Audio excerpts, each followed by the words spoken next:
Kumusta mga kanaisi? Welcome back sa ating YouTube channel, Filipino ICs. So, ngayong araw, another update naman tayo about politika ng ating bansa. No? So, ang bidyong to ay mula na naman kay The News Board. So, meron itong pamagat na kakapasok lang, pinaalis na. PBBM matapos cheese, gusto itago si Bato? Question mark. Roque Duterte nabigla sa nangyari. So, alam naman natin ano na medyo allergy tayo sa word na yung Bato magtatago. Kasi si Bato, kilala siya na sobrang tapang niya. Trillanes, make my day. Ikaw pa pumusa sa akin. Samahan mo ko sa ICC. Tapos ngayon magtatago. So, nakaka-aning. So, bago natin simulan the news board, supportahan nyo yan. Tapos syempre, kung trip nyo ng mga ganitong reaction video, may kasama kayong manood. Huwag nyo na rin kalimutang supportahan yung YouTube channel natin, Filipino ICs. So mga kanoysi, hindi na natin ito patatagalin pa. Simulan na natin, baka agawin pa ng China. Again, ang pamagat ng video ito, kakapasok lang, pinaalis na. PBBM matapos cheese, gusto itago si Bato. Roque Duterte nabigla sa nangyari. So again, the news board, Filipino IC, like, comment, share, subscribe, start. Ito ang mainit na balita at trending ngayon sa mundo ng social media. Matapos tuldukan ni Pangulong Marcos na tutulong ang gobyerno sa Interpol para arestuhin si Bato, abay to the rescue si Escudero at pinagyabang sa buong mundo na itatago niya si Bato sa Senado. Kaya naman Actually, sobrang nagagalit siya na.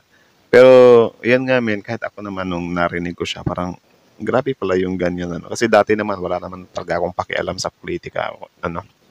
Hindi ko naman alam na meron palang nangyayari dati na sila Ping Lacson, sila, sino ba yun? Sila Trillanes. Is nagtatago pala sila sa Senado. Hindi ko naman alam yun.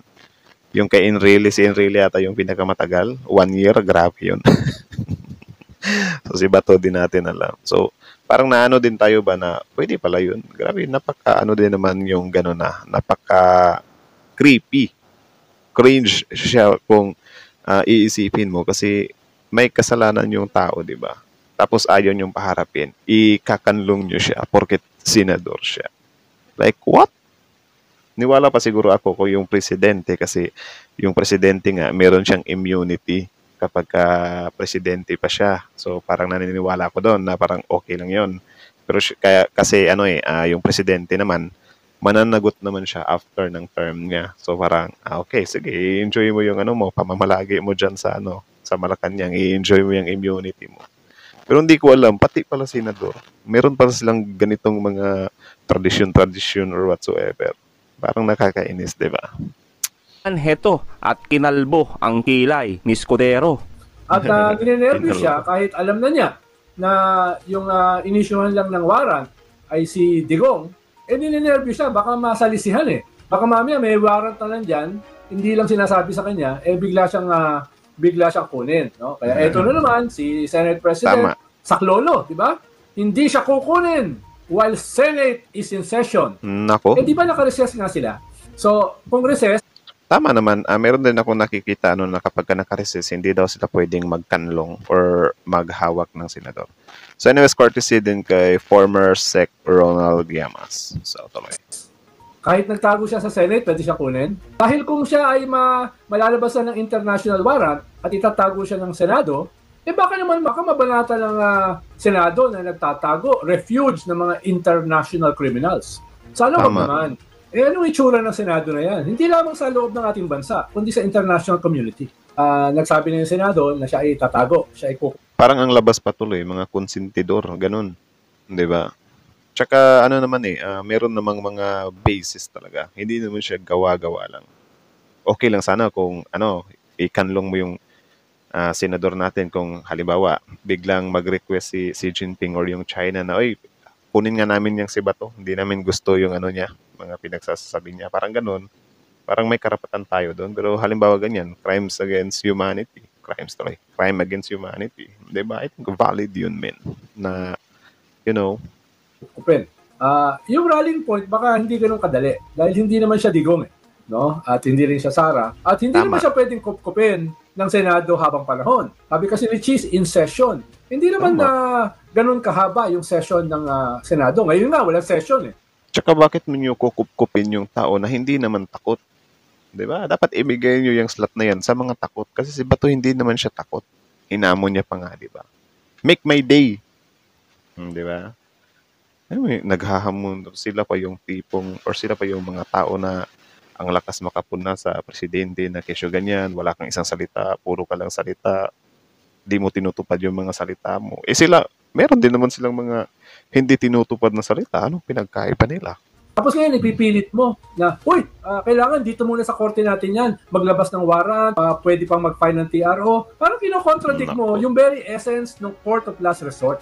Meron tayong international humanitarian law na noong 2009 ay may Republic Act na sinasabi na pwedeng option ng gobyerno na ibigay, turnover siya. At wala namang clarification doon na kinakailangan mo munang kumuha ng warrant sa isang local court. Hindi naman pala yung mga senador, no? Baka baguhin na nila yung kanilang argument, yung kanilang argument na hindi. Okay, so may rebuttal pala. Escudero firm on not convening impeachment court during recess. Tapos yung impeachment pa, may utang pa siya sa atin na impeachment, di ba? Sobrang tagal yung forthwith na yan. Hindi kami magko-convene sa trial court dahil naka-recess kami. Pwede rin naman palang dumalo sa mga committee. Bakit hindi na lang nila gawin yung kanilang forthwith? Dapat kasi matuto sila dun sa ICC.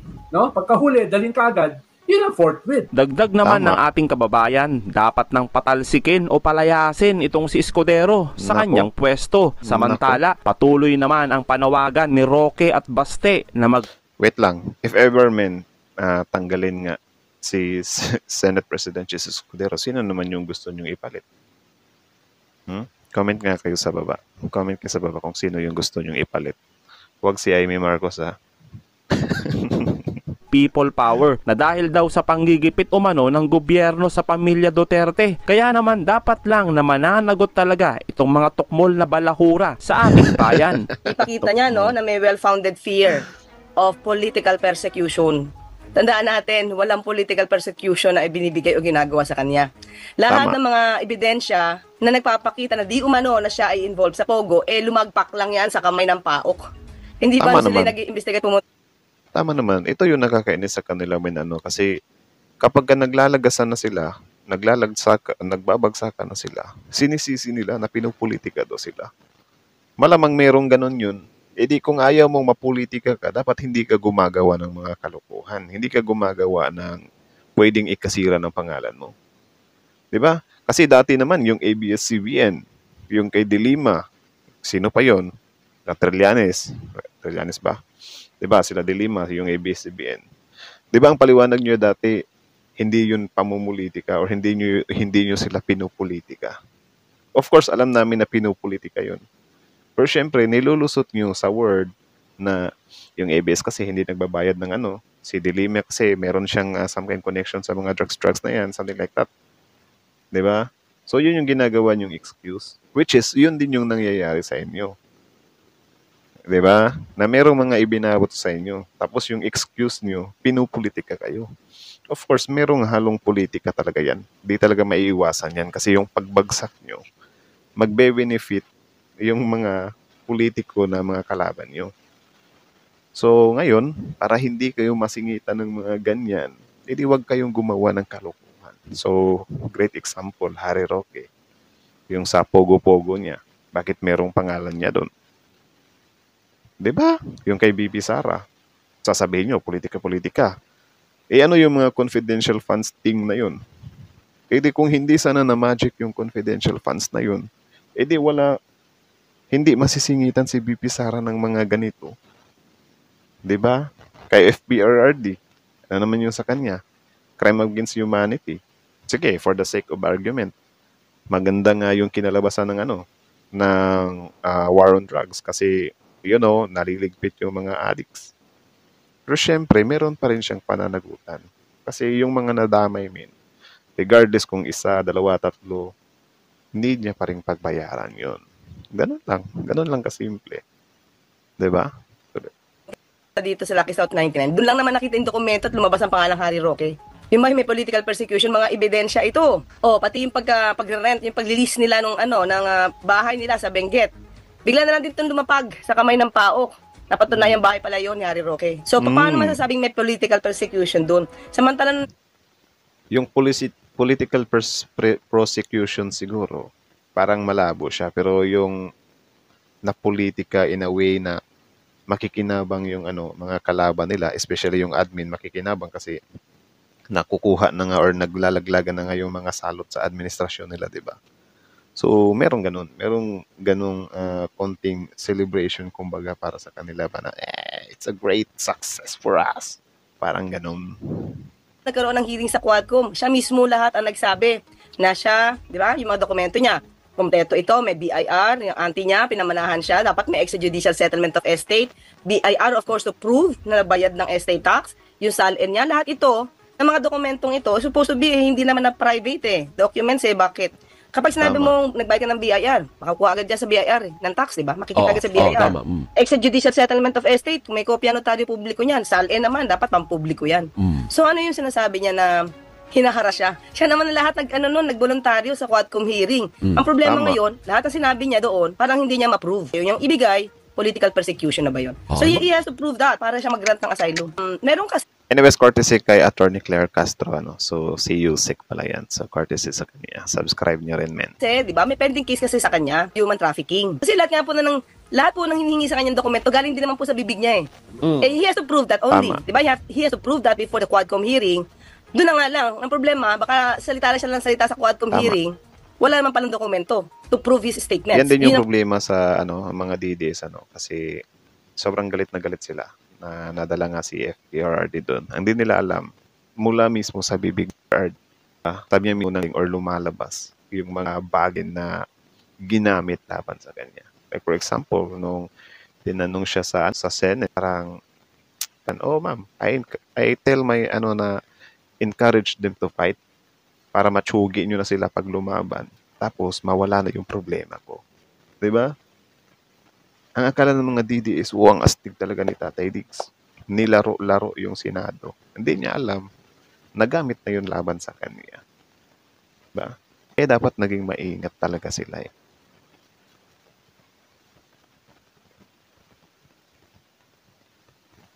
problema sa kanya. So there will be no political persecution to talk about. Dahil po, kumakalat ang fake news, hinahayaan nila ang fake news, hindi nila ito tinutuwid. Tama. Pati po yung pagsasabi na pag may magre-raid sa bahay nila, lahat po yan fake news. Tama Tinanong po naman, natin si bakit General naman Torre, i-raid yung totoo ba to bahay nila? na magre-raid? Wala po. Matatakot ka lang na Wala lang, siguro, nirelease lang nila yon para ipakita din sa taong bayan na, tingnan nyo, aabusuhin na naman nila yung kapangyarihan nila. Well, regardless kung i-raid or hindi. Or, I mean, kahit naman i-raid yung bahay na yun, di ba? That doesn't mean na abuse of power. Baka kailangang i-raid talaga yung bahay kasi, syempre, meron silang need na malaman. Pero ang ginagawa nila, para kunyari, what if lang, may malaman sila. Meron na silang excuse na, tingnan nyo, tataniman yan. Di ba? Alam niyo yung mga ganyang scenario. Di ba? Kaya nga dito sa naalala ko dati, yung mga may nahuhulihan or nakukunan ng pakete, di ba? Syempre, di din talaga na mawawala sa isip natin na meron talagang mga siraulo din na mga pulis na nagtatanim din sila ng mga pakete sa mga huhulihin nila para lang mahuli.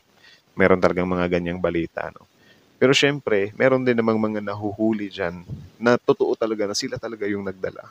Alam nyo yung parang since pinapauso nyo na parang set up. Yung mga tao din na kunyari huhulihin na sila tapos may dala talaga sila. Pwede silang magpa-victim doon. Sasabihin nila na, wala akong dala ha.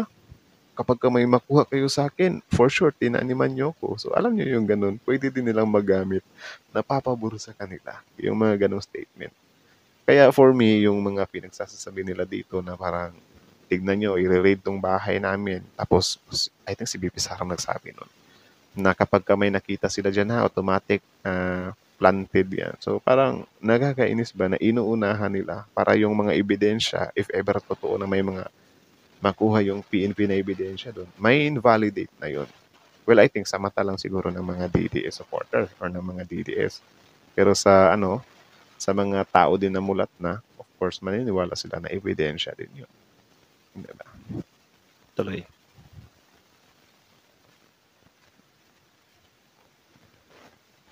paligid ng bahay mo kung may kontrabando kang tinatago eh. Di po ba? Dahil wala ka namang makatatanggap na search warrant from the court. Unless may kontrabando sa bahay mo dyan at matatakot kang i-raid. Pero as of the moment, according to General Torre, wala pong ganong klaseng operasyon. So dapat hindi rin po sila maging irresponsible sa kanilang mga sinasabi. Considering na sila ay halal ng bayan. Kasi po, emotional po sila. Pero pag sumobra po, ito yung nakaka-alarma na talaga sa taong bayan, sa bayan at sa pamahalaan at sa administrasyon. Dapat na po kaming kumilos. Dapat na po rin kumilos at pigilan kung ano pa po yung mga illegal nilang maaaring gawin. Siguro to para po makakuha ng simpatya sa tao ng tatay ko, kinuha si dating Pangulong Duterte, kinidnap. Ang problema po kasi ibang sa mga kababayan natin, naniniwala agad. Sana po sumuri-suri din po kayo. Hindi po lahat na nakikita niyo po na nagpapaawa yan, totoo po. May mga lawyers naman po sila. Nandiyan naman po si VP Sara, lawyer. Nandiyan si Atty. Harry Roque, lawyer. Nandiyan si Atty. Panero, lawyer. Alam naman po nila yung elements ng kidnapping eh.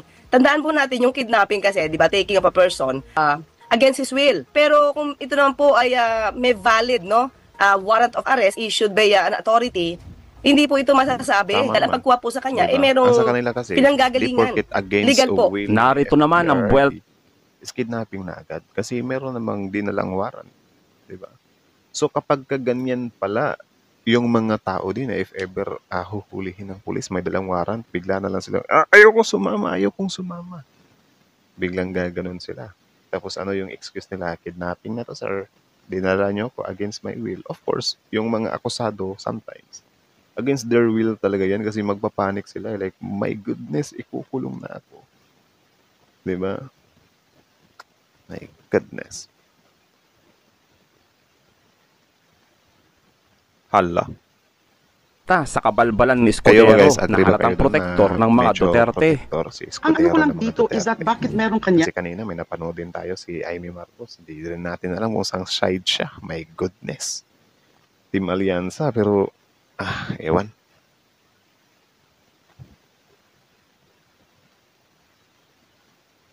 ganyan ng mga pronouncement na pinamunahan na, nauuna na hindi pa naman talaga yung wala pa naman opisyal na sinasabi tungkol sa pagkaka-aresto o yung balak na aresto si Senator Bato. So, yes, in certain instances, pero exceptional instances, pwede yung tinatawag ng mga institutional prerogative ng Senado or ng House of Representatives. Pwede yung mga tinatawag na yung sinasabi nilang institutional courtesy. Pero ano po, parang iba ang nagiging dating sa maraming tao. Actually, si Kasi Laila yan ba de Lima isang din, di ba? offer Parang of nagtago din siya. a refuge Pero, or I think offer of one day sanctuary? lang ba yun? Correct me if I'm wrong. So, ewan ko kung, or kayo na lang balang humusga kung karapat-dapat ba na pumuna si Laila de Lima kay Bato de la Rosa. Wala lang, comment lang kayo sa baba. Asking.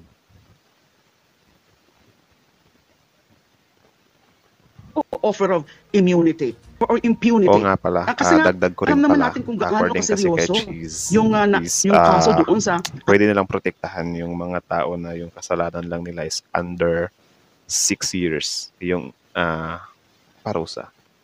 Though, inexplain naman ni Senator Cheese Escudero na ang sabi kasi ng ICC sa tawag doon sa possible penalty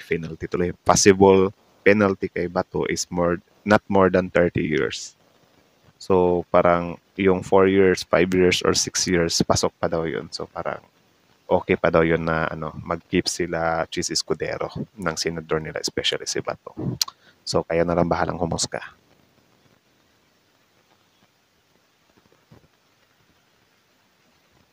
ICC. Now, in the case of Senator Bato, yun lang po ang pinagkakataka namin. Why do they have to say that at this point? And why do they have to already assure and offer to Senator Bato that kind of treatment or privilege na hihintayin muna na ma-exhaust niya ang legal remedies bago pwede nila na i-turn over kay Senator Bato. Pero syempre, kung halimbawa, lumabas na rin yung warrant of arrest kay Senator Bato from the ICC at ganun uli ang mangyayari that the ICC would seek the assistance of the Interpol at kukunin uli yung ating assistance, yung Philippine government, just like what happened yung sa pag-aresto ng former president, ay talaga naman na duty-bound yung Philippine government na i-enforce Pero yung I warrant of think, arrest. hindi Now, kung din gusto niya siguro magtago lang magtatagal si dyan sa Bato dyan. Senado, sa premises ng Kasi Senado, hindi siya actionan eh. Pero inyo, what if magtagal siya ng ilan ba? Months? Grabe, ang tagal na ng months. Diba? Grabe. Magagawa niya yun. Magagawa niya magtago. Yung tapang-tapang niya dati sa mga statement niya.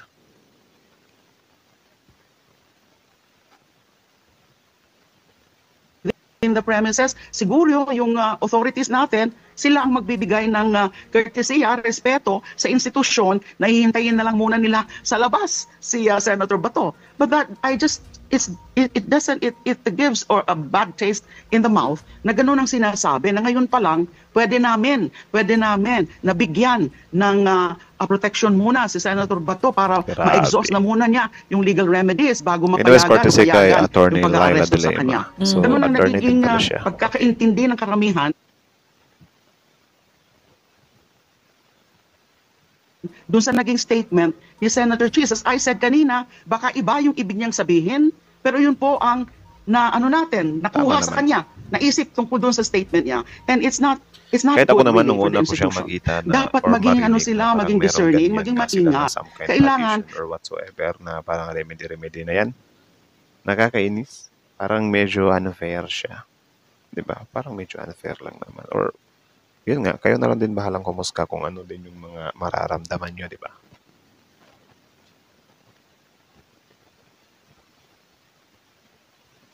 in the scheme of things, ang lagi dapat nangingibabaw yung hustisya My and point, also justice and pananagutan. accountability. Justice and accountability. Grabe, ilang taon ba Dapat nakulong si kilalanin Laila din de nila Lima, men? yung 6 years din ba? Grabe yun.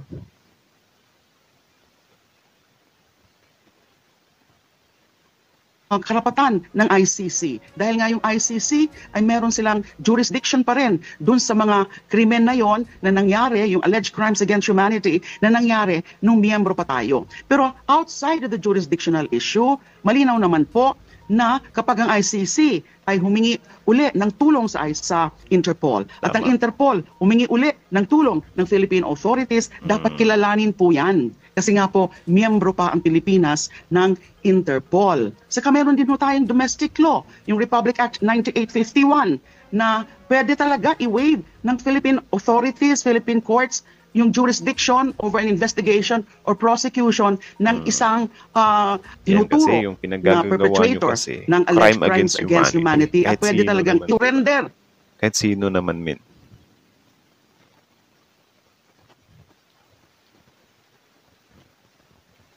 Doon sa International Tribunal with competent jurisdiction. Yung mismong Korte Suprema natin, nasabi na nila na kahit nag-withdraw na yung Pilipinas, winithdraw tayo Nako. ng dating Pangulo sa ICC and Rome Statute, ay meron pa rin jurisdiction ng ICC at hindi ito makakalibre o hindi dapat makaligtas yung mga personalidad na inaakusahan doon sa So, mga parang crimes hindi na yun, pala nila which happened na-anticipate dati during the yan, time that we na, were still diba, no, a member. So, kailangan umalis sila or umalis yung Pilipinas sa ICC. Hindi ba nila na-anticipate yan na or wala bang nakapagsabi kay PRRD na kay Tatay Diggs, kahit na nag-withdraw ka ngayon, pwede ka pa rin malapaan ng kaso 'di ba? Pwede pa rin dumapo sa iyo 'yan kasi 2019 ka na nag-withdraw.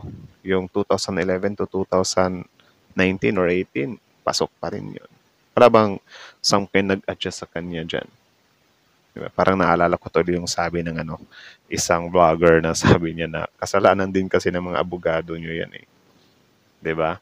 Parang pinapakampante niyo si Digong na sinasabihan niyo na okay lang yan. Ayun, nagulat. Grabe yung gulat.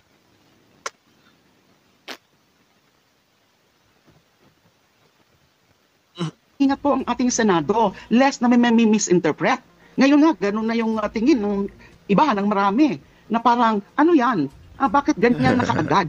Ready ka agad Tama, magbigay ng proteksyon na hindi pa naman nangyayari that particular instance na meron ng warrant of arrest. Yun nga po ang sinasabi ko. Dapat po ang ating mga senador ay dahil institusyon sila at kapag institusyon ka, ang ano dyan is that ginagalang mo ang batas, whether it's domestic law or international law. Yung Rome Statute is an international treaty. Yung Pero ang ICC, problema lang malinaw dito, na men, isang galing international sa bibig tribunal mismo ni with Laila de Lima competent na parang jurisdiction. nagtago nga din Dapat siya po sa maingat Senado, di ba? So parang dyan din siya inaatake ng mga DDS.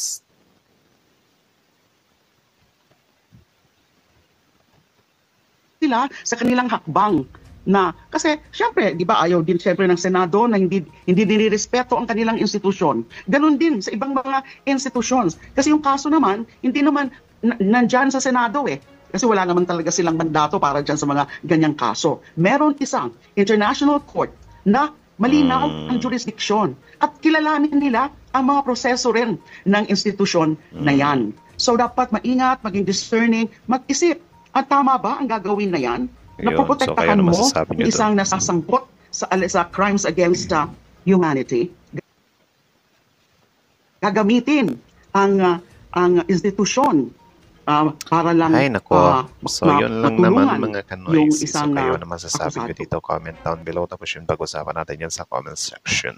So, again, the news board, supportahan nyo yan. Original video link in the description box below. Tapos, syempre, bago nyo iwan yung YouTube channel natin, Filipino Easy, don't forget to like, comment, share, subscribe. So, yun lang. Wala nang maraming Bato. Si Bato na biglang nagbabago. Parang naging jelly-ish bigla si Bato eh. Di ba? Parang naging clay bigla. Lumambot yung bato. Bilib na bilib ba naman ako nung sabihin niya na, "Go Trillanes! Make my day!" Kala mo, takot ako sa ICC na yan. Di ba? PRRD din dati. Kahit sipain ko pa yung ICC na yan. Tapos ngayon, Duterte. So parang ganun-ganun na. Oy, mga meme lang yun ha. Huwag niyo akong awayin dyan. Bahala kayo dyan. Yung kay Bato, hindi natin alam talaga kung ano yung mangyayari. For sure. Ewan ko ba sa mga taong tumin, napaka-dramatic ng mga way of nila, pagkakahuli. Like halos lahat sila. 'Di ba? Dati si Bantag, yung kay Teves, yung kay Kibuloy, 'di ba? Napaka talaga, parang headline parati itong mga taong to kapag hulihan time na. Tapos yung kay FPRRD, ganun din, parang grabe. Parang headline din, malabatang Quiapo yung mga senaryo eh. 'Di ba? May mga baragan pa muna bago maging successful. Tapos syempre, the last man standing, hindi, nandyan pa para si Bongo, So si Bato, si Bongo, si Roque, so tatlo pa pala sila. So ano naman kaya yung, basta grabe. Yung kay Kibuloy, grabe, hinarang-harang nila yung mga KOGC members, grabe, may parali-rally sila. Yung kay FPRRD, dun sa airport, sobrang daming tao, grabe din yung mga senaryo na ginagawa nila. Tapos, kay Bato, upcoming ba kay Bato? So, expected natin yung kay Bato, if ever nandiyan na nga yung warrant, tapos si Bato nasa Senado, trending na naman yan. Yan na naman yung pag-uusapan ng buong mundo. Ng buong bansa. Diba? Na parang, uy, may senador pala dyan. Ay, yung sobrang creepy na merong session, tapos si Bato nandun lang. Diba? Uy, Bato, where are you? Diba? So, si Harry Roque din. Ganun din yung style niya. Tatago din. Ewan ko lang itong kay VP Sara, if ever mapatunayan, ma-impeach siya. Tapos syempre, yung impeachment, hindi lang naman magtatapos doon. Kasi syempre, may perang nawala nga, di ba? So, need niyang pagbayaran yun. Ewan ko lang kung ano naman yung mangyayari kay VP Sara dyan. Or kay Sara na, if ever hindi na siya VP. Di ba? Puro emotional yung, yung ending ng mga taong to. Tapos, ang way of emotional pa, nakikisimpatya pa sila sa taong bayan. Alam niyo yung ganyan. Yung mga supporter din naman nila, wala na, sobrang lungkot na. Sobrang lulungkot na nila kasi biruin mo ba naman, sunod-sunod na, di ba? Parang unti-unti na silang inuubos. So, kawawa. Ako pa sa kanila, na lang, nagising na lang sila sa katotohanan para less stress na. Siguro kung up until now, DDS pa rin ako. Kahit ako siguro, stress ako ngayon. Na parang, hey, bring him home. Diba? Nakikipagbardagulan sana ako sa internet ngayon. Pero, ang pangit ng ang pangit ng ganun. Parang ang bigat-bigat sa loob na puprotektahan mo yung tao, di ba? Kahit na aware ka naman na meron nga talaga siyang kasalanan, which is inamin niya naman. Di ba? Encourage them to fight para mawala na yung problema ko. Parang ganun. Ay, nako. So again, hanggang dito lang naman muna mga kanoisis. So kayo na masasabi nyo dito, comment down below. Tapos yun, pag-usapan natin yan sa comment section. So again, the news board, subscribe nyo yan. Tapos, original video link in the description box below. Tapos syempre, Filipino IC. Like, comment, share, subscribe. Filipino IC is out.